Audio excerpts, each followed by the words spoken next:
Allez, c'est parti pour une nouvelle session dans un nouveau pays. On va essayer de vous montrer les astuces qu'on met en place pour essayer de prendre un max de poissons. Allez, let's go pour ce nouveau trip en Hongrie.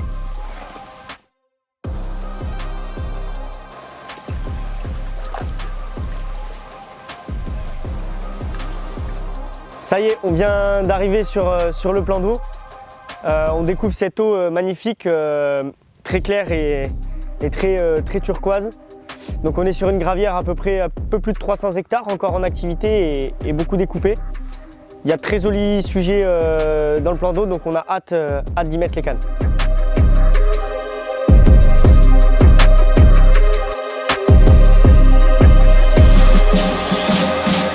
Cette semaine, ça va être on va pas se le cacher, de faire un gros poisson.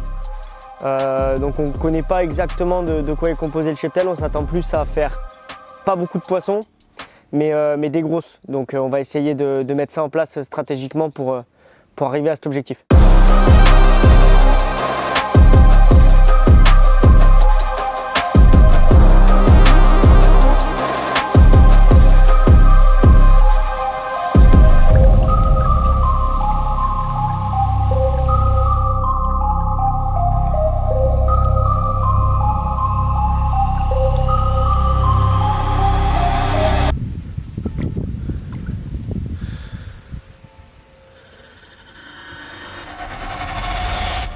Donc devant nous, on a une pêche plutôt classique de gravière avec pas mal de plateaux. On est étonné, on n'a pas d'herbier sur notre zone. Donc ça nous embête un petit peu, mais bon, on va démarrer comme ça, 4 cannes sur les plateaux, voir la tendance, voir l'activité des poissons, voir un peu comment ça se comporte. Et sûrement qu'au cours de la semaine, on affinera une pêche plus stratégique avec des montages axés, des axes de pêche différents que les autres pêcheurs, parce qu'on a beaucoup de pêcheurs. Mais c'est déjà de prendre les positions et de regarder la tendance au niveau activité.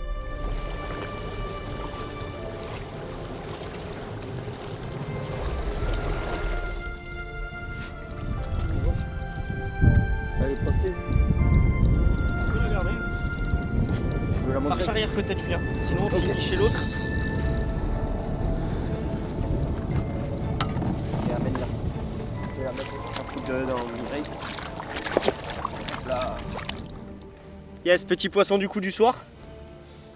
On s'est mis à l'abri pour vous la présenter. On va s'empresser de la remettre à l'eau pour repositionner la canne et essayer d'enchaîner les touches comme les nuits dernières. En espérant que les grosses montrent le bout de leur nez.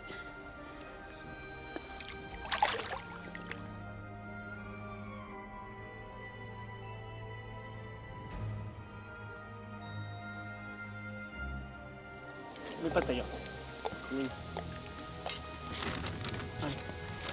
On va y aller là, parce que...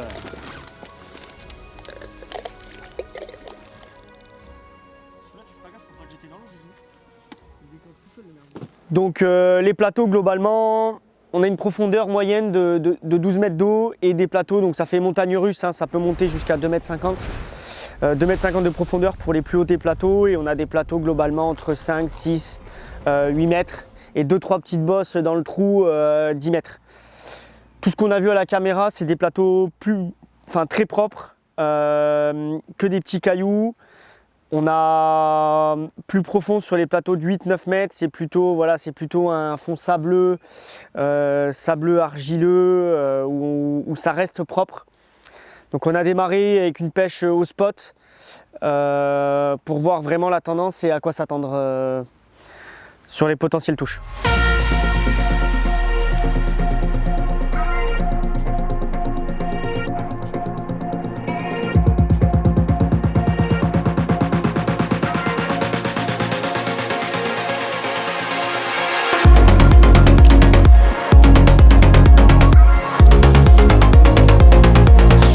Là, on vient d'avoir une touche, on vous emmène avec nous pour voir comment ça se passe. Premièrement, Lolo tient la canne, moi j'enfile le gilet et ensuite je gère le combat. Lui, il a le temps de mettre le gilet et on est parti. On déclipe la graffe rapide. Je monte et je me positionne toujours à l'avant, assis sur le boudin. Donc ensuite, Lolo il gère le moteur pour aller tout droit en direction le poisson. Et moi je mets une légère pression et je mouline sans pomper. Ça peut éviter peut-être des à-coups et qu'un poisson se décroche. Donc tout tranquille, sans forcer, on va se retrouver à l'aplomb du poisson.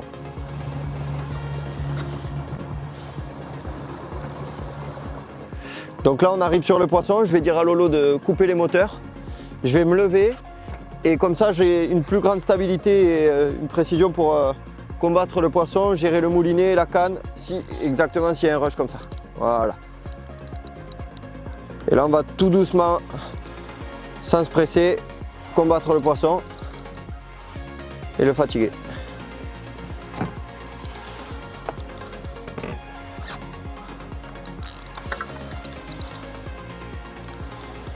Bizarre. Bizarre ce poisson, je vous le dis, ça risque d'être un amour blanc.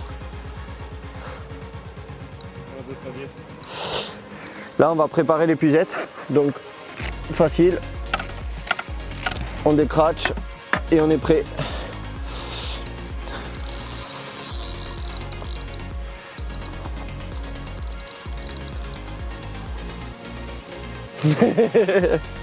Ça sent l'amour blanc, hein, pas vous cacher. Exact, amour blanc. Ils sont coutumiers du fait, eux ils vont faire des rushs en général à la dernière seconde. Non. Et voilà, exactement. Grand classique. Faut pas se faire surprendre.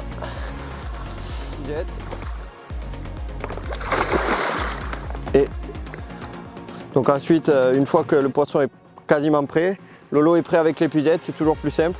Si c'est un gros poisson, on a la rallonge, donc on peut très bien mettre la rallonge ou s'il y a du vent par exemple, pour aller chercher un poisson qui se fait embarquer par les vagues. D'avoir 1 mètre de plus, des fois ça fait la différence. Là aujourd'hui c'est pas forcément nécessaire.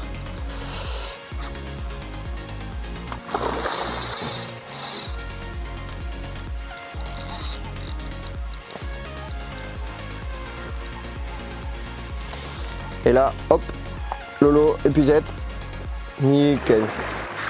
Voilà. Et là, le poisson est en sécurité. Bon, là, c'est un amour blanc, donc on va le décrocher et le relâcher de suite parce que c'est un poisson assez fragile qui gigote beaucoup, donc on va pas se prendre la tête non plus. Voilà le petit amour blanc. Je le remets avant qu'il s'excite un peu trop. Voilà, ça c'est fait. Donc après avoir décroché le poisson, soit relâché, soit mis en sling, on retourne sur le spot. Moi ici, j'ai toujours des montages d'avance dans le seau de bouillette pour changer le montage, reposer avec un montage neuf et après on rentre au bord et le tour est joué. Voilà le setup qu'on utilise notamment en gravière. Des cannes très légères, petites, c'est les X4S 810 qui nous permettent de pallier à plusieurs situations. En 3,5 livres de puissance qui nous permettent de contrer quand même pas mal de rush, que ce soit les amours blancs pour Juju ou les gros poissons. Canne très légère avec moulinet également très léger, 12 000 XC. En grand lac on passera sur le 14 000 pour pêcher un peu plus loin, qui a un peu plus de réserve.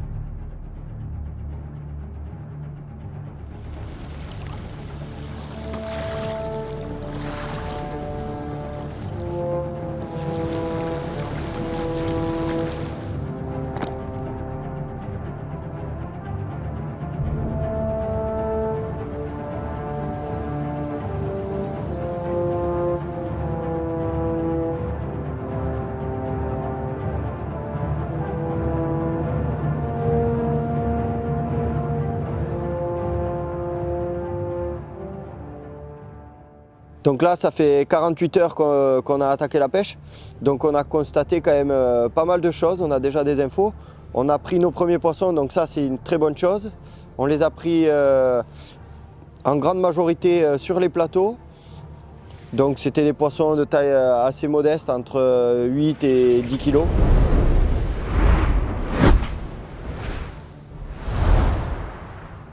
Beaucoup de communes et là ce matin on a placé une canne qui a l'air de bien fonctionner sur une bordure en face, le seul herbier qu'on a trouvé dans notre zone. Donc ça on a potentiellement trouvé quelque chose de très intéressant.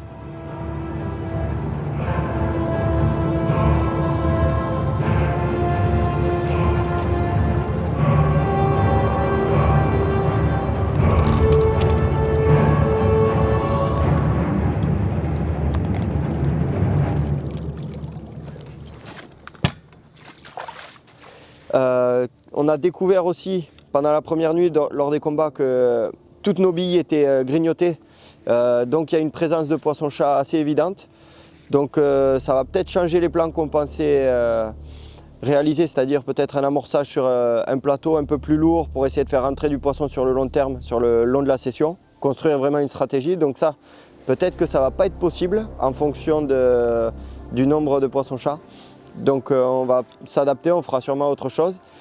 Et ensuite, il y a quand même une forte pression de pêche. On a des pêcheurs à droite, à gauche, on voit un peu des bateaux passer dans tous les sens.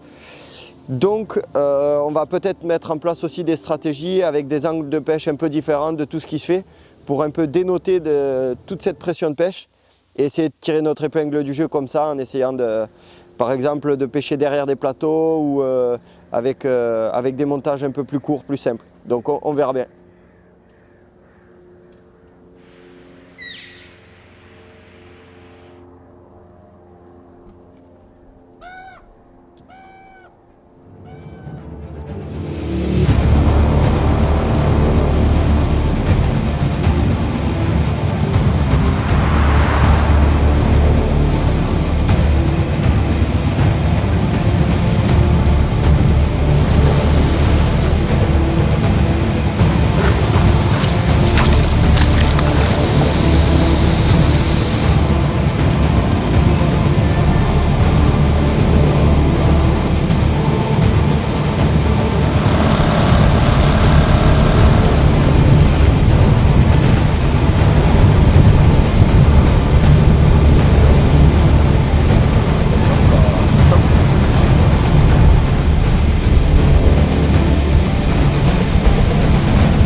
De plus.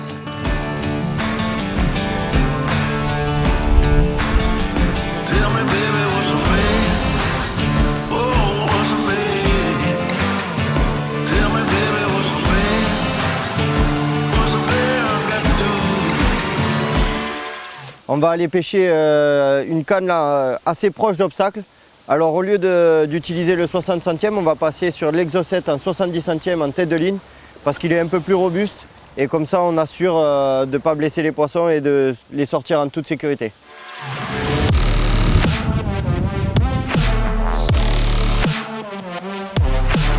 Normalement, non. Trop bizarre.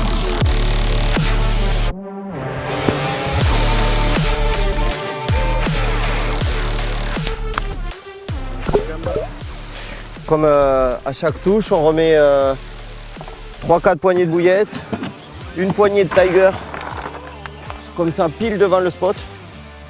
Ça c'est pour qu'il y ait toujours quelque chose sur le spot, car il y a des poissons-chats ici. Et on préfère avoir quelques graines en plus sur le spot pour pas que ça pêche avec juste une seule bille dense posée au fond. Et voilà, après on revient souvent, donc normalement, pas besoin de beaucoup amorcer d'un coup, mais plusieurs fois des petites quantités. Donc là, ça fait quand même quelques jours qu'on est là, on est rentré vraiment dans le vif du sujet. On a une canne, c'est la rouge parce que c'est le détecteur rouge, mais c'est un hotspot. C'est là où est-ce qu'on a trouvé un herbier le long d'une bordure avec des grosses tenues. Alors je pense que c'est des tenues, c'est des grands arbres qui tombent dans l'eau. Les poissons doivent rester dans cette zone de sécurité. Et en fait, il y a une petite zone tranquille, sans obstacle, où il y a juste un bel herbier. Donc on pêche juste à ras. Et cette canne, elle déroule non-stop, enfin non-stop. Elle nous fait quand même une petite dizaine de départs tous les 24 heures, donc c'est un truc de fou. Et maintenant, il manque plus qu'une 20 plus pour être vraiment nickel. Donc sur les autres cannes, on a changé un peu notre stratégie. Au début, on pêchait les plateaux, vraiment en haut.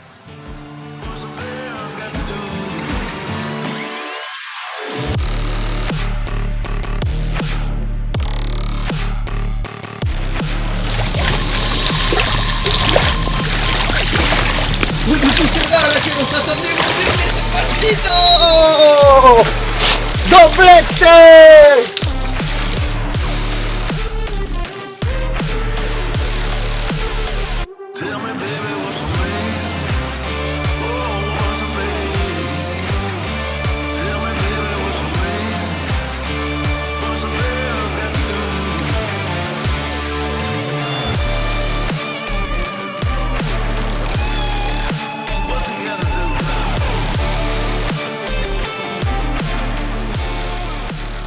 Et en fait, on s'est rendu compte qu'en pêchant derrière, dans la pente carrément, on avait plus de touches. Donc sûrement dû au fait que la pression de pêche se fait toujours en haut, les poissons mangent derrière, ou dans les pentes en tout cas. Et pour que le fil arrive bien plaqué, on a décidé de pêcher plus derrière que devant.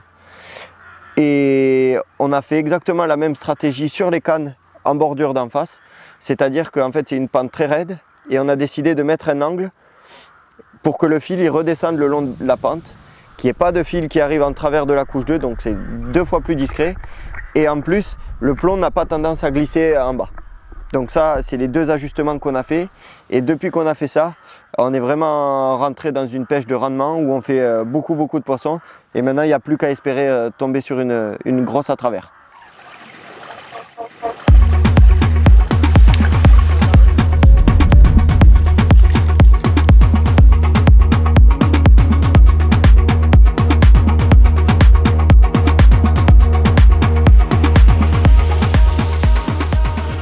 Ouais, l'objectif maintenant, ça va être d'essayer de prendre une grosse.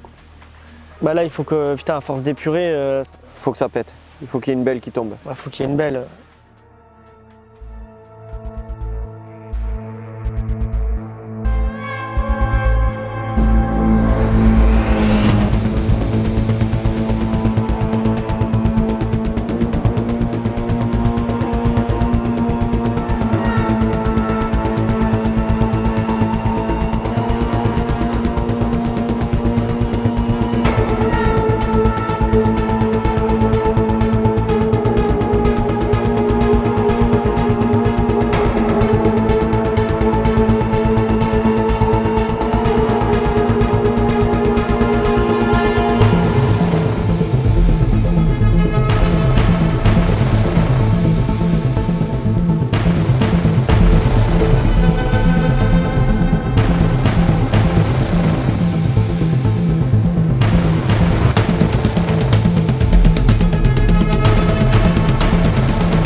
Ça, c'est du sport.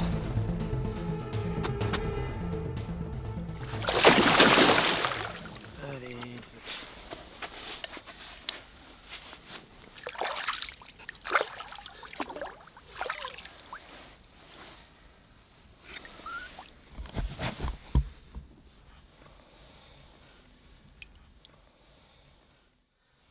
Là, on remet la petite pince pour changer l'axe théorique. C'est ça, ils ont l'habitude d'être pêchés en direct face à la pente, donc ça attire forcément des problèmes dès qu'il y a un peu de vent, dès que... quand tu arrives en frottoff sur une pente qui est quand même abrupte, c'est quand même très délicat de la pêcher proprement. Donc nous on aime toujours soit que ce soit des gravières qui où il n'y a pas de navigation, tu mets des bouées en fait, tu mets des grosses bouées. Et ça te permet d'avoir un montage à la verticale et après qui part en surface. Tu as une tête de ligne qui est en surface, donc qui change l'axe de ta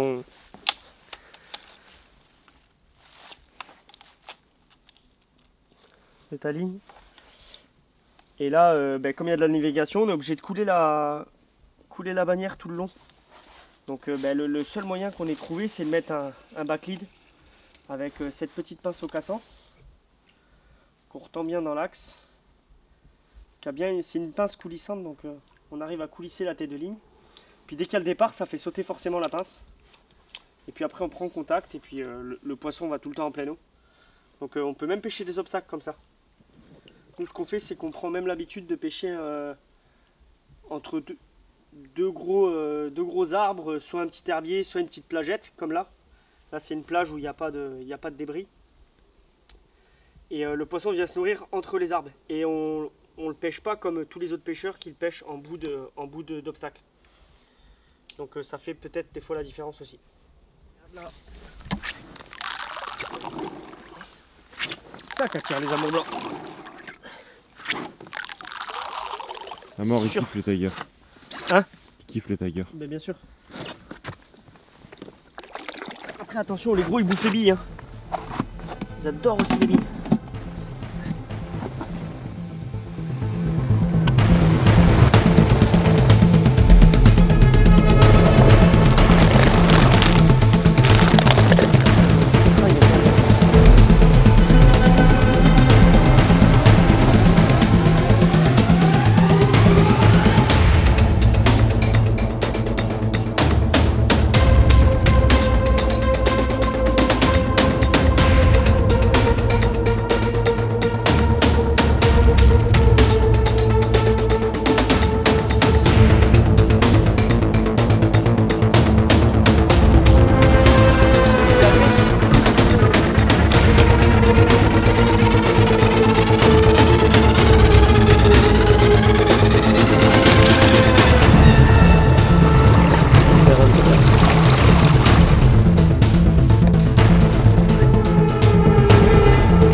C'est bon poulet?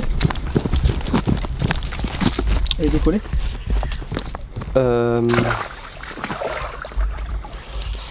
Tu sais ce qu'il faut qu'on fasse, Lolo? Ouais. Qu'on mette le gilet de Mathéo en plus dans ce bateau, comme ça on en a 2 et 2. Ah oui. Je pense que c'est une carpe. Hein. Ah bon blanc? Si tu le mets, tu fais le combat? Bah vas-y fais-le. Ouais, passe le gilet alors. Bah c'est ce que j'allais faire. C'est bon quoi? Ouais. Chaque fois j'ai peur qu'il tombe.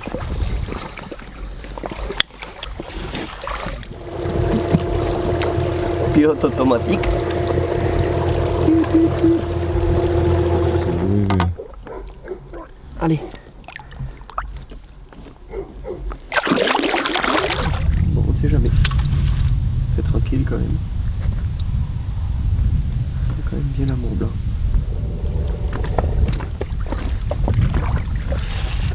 Carpe. Carpe. Commune. Amour. Commune. Pas si pire, hein. Non. 12-13. Qu'elle est excitée, hein. Tu calmes.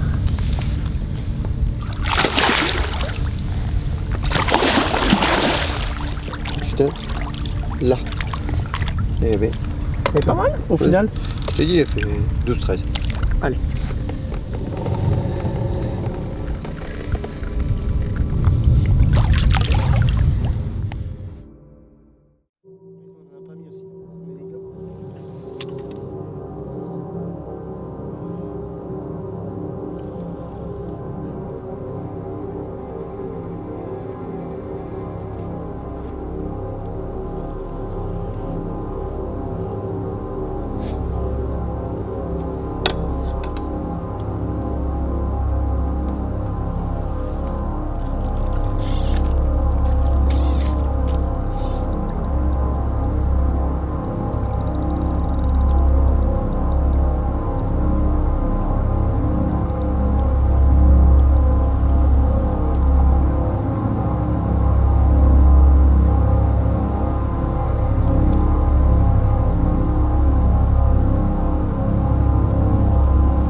là, c'est une canne qui est en pleine eau et assez stratégique pour nous.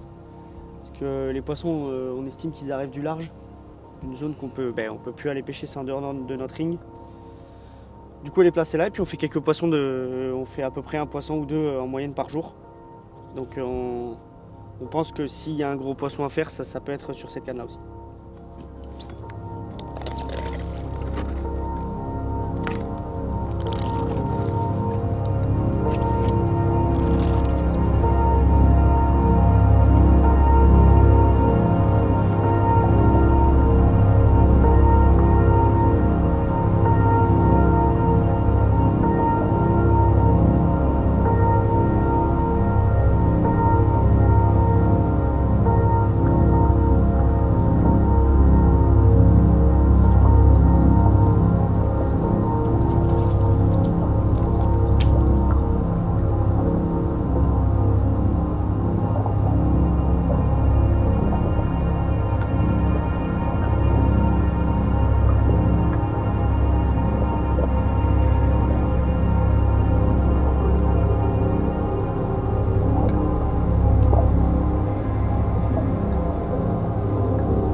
Donc là on vient de faire cette vraiment belle miroir.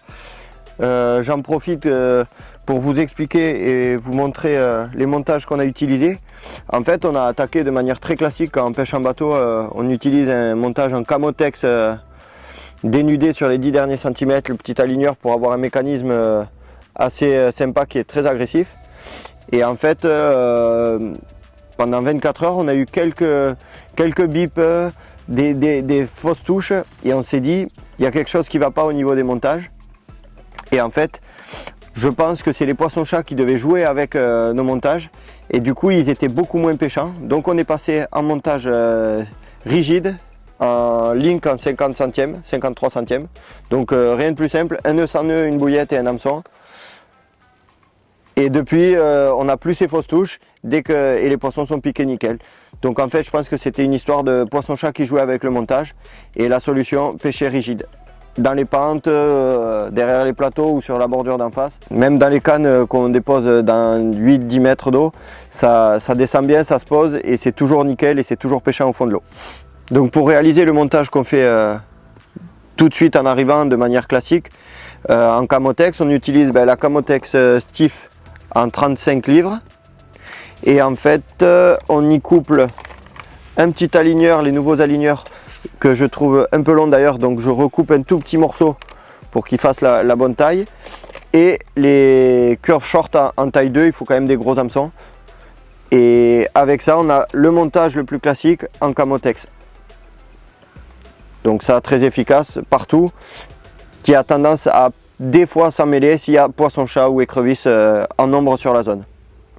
Et en cours de session du coup on a changé parce que justement ici on s'est rendu compte qu'il y avait beaucoup de poissons-chats qui pouvaient peut-être créer des emmêlements sur l'ancien montage. Du coup on est passé en montage rigide en link, pareil 53 centièmes, fluorocarbone, assez discret, très rigide et en fait c'est un montage qui ne s'en mêle jamais et qui est très pêchant aussi.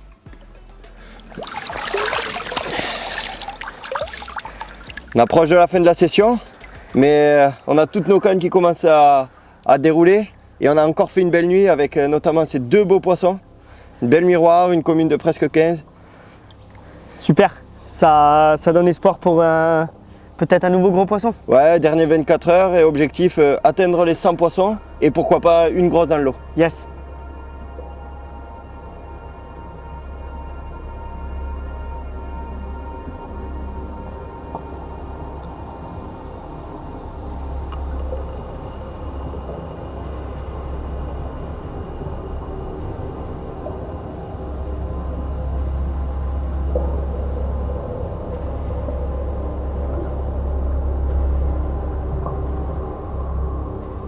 Ça y est, le voyage en Hongrie c'est fini. Une super session là d'une semaine où on a fait beaucoup de touches, on s'est régalé. D'ailleurs, on s'y attendait pas.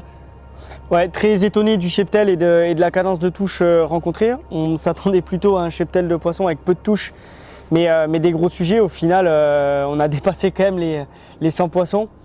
Donc assez physique par moment d'ailleurs. On a passé quelques nuits Des nuits très courtes. très courtes.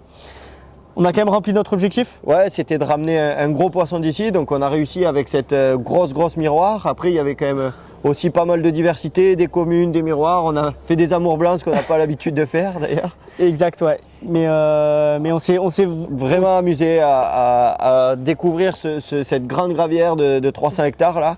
Et on espère que cette vidéo vous aura plu. Et on se retrouve bientôt sur la chaîne Fox France. À très vite.